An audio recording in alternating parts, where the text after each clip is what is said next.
Alright, what's up, guys? I'd like to introduce you to one of three vintage Gerbers I've just purchased. Now, these apparently date back to the 1970s, which would bring these knives to be around 50 years old. Now, this knife, I'll just get it out, is a model 525S. Now, the gentleman I purchased this off believed that the S meant this blade had been tested to its Rockwell hardness. Now, I just think it means this blade is made out of stainless steel.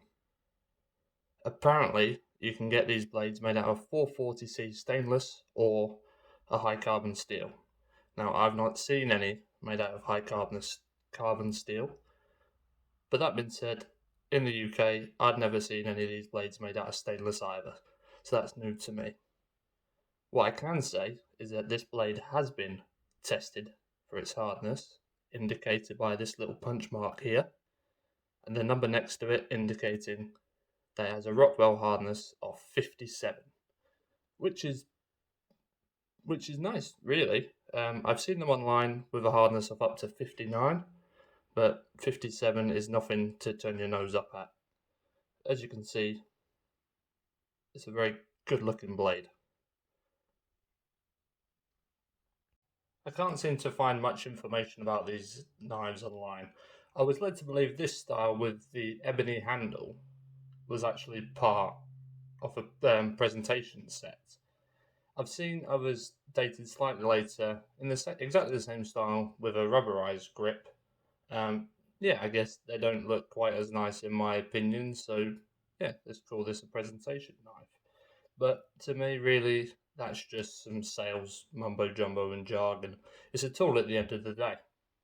Now, this blade here, this measures at about 5.5 inches long, with the actual cutting section of the blade being about 4.5 inches, and the overall length is about 10 inches. So it's a really nice size knife. It weighs in at 223 grams, with a distal taper running from 4 mil up here down to about 0.5 mil just before the tip of the blade. Now, my hands probably slightly bigger than average. Well, really, I've got big palms, but my fingers are just normal, and it fits me really nice.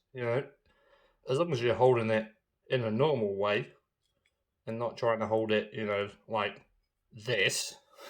Obviously, you'd have to reverse it around like that if you wanted to hold it like that. Then you're going to.